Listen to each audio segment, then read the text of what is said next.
Joining me now is former CIA Director John Brennan. You were a signatory to that letter. Your name was also on the list, but it's not clear to me that you had a clearance, because I thought that the President Trump, tried to cancel your clearances back in 2018, if you want to clear that up. Yeah, he said in 2018 that he was going to take my security clearance. My security clearances were never taken at that time.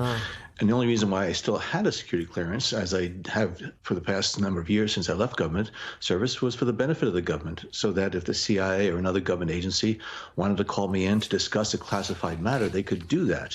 And so it was really for the government's benefit. It would facilitate those classified discussions with myself, as well as with former directors, as well as other former members of the intelligence community that had those clearances. So again, yesterday's EO was bizarre, among many of the bizarre executive orders that he had signed out. And as you point out, he misrepresented the facts in that executive order, because it said that we had suggested that the Hunter Biden laptop story was Russian disinformation. No, we said it was for the hallmarks of Russian information operations, including the dumping of accurate information, which is what we said in that letter.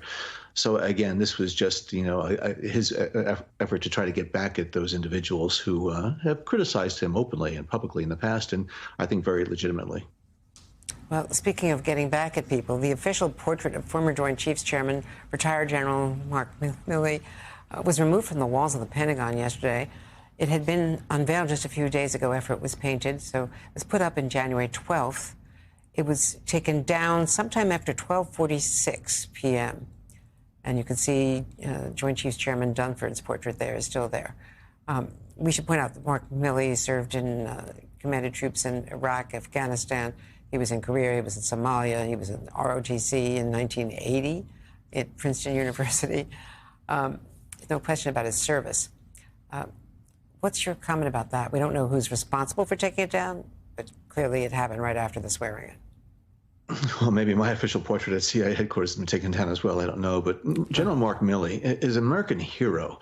He is somebody who served his country so selflessly over so many years in very trying and difficult situations. And so, Donald Trump couldn't even get near General Milley's record in terms of his patriotism, his dedication to this country. So, again, I think that most Americans need to be appalled at what Donald Trump has done to General Milley, as well as to others who have served this country so nobly for so many years.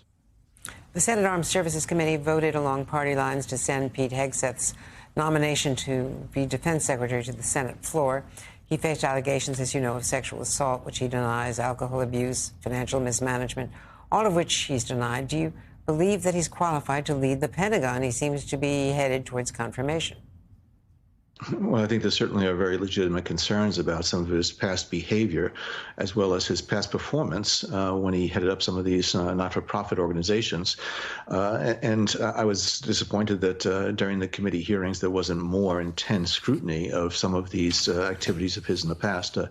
But he's gone through the process. It's going to be now up to the full Senate to vote on his nomination. But of all the people that could be serving as Secretary of Defense in Donald Trump's cabinet, I don't think Pete Hegseth is anywhere near the top of that list. And Tulsi Gabbard to be Director of National Intelligence. She doesn't have a hearing scheduled. There are reports of bipartisan criticism. We don't know the numbers, but she hasn't even had a hearing. Yeah, because her paperwork has not gone forward. They claim that there is some bureaucratic issue, a red tape issue, but it may be that the Trump administration is now having second thoughts about submitting that nomination formally, because I don't think they'd want to go through a hearing and to have her nomination rejected by the Senate. But clearly, Tulsi Gabbard also has a lot of things from her past, including the parroting of Russian propaganda, taking Putin's talking points when she talks about Ukraine, and parroting some of these conspiracy theories that are out there about, Donald Trump's victory in the 2020 election, and then her visit to Syria and meeting with Assad. So there's a lot about that, and she doesn't have any intelligence experience or credentials as far as executive authority.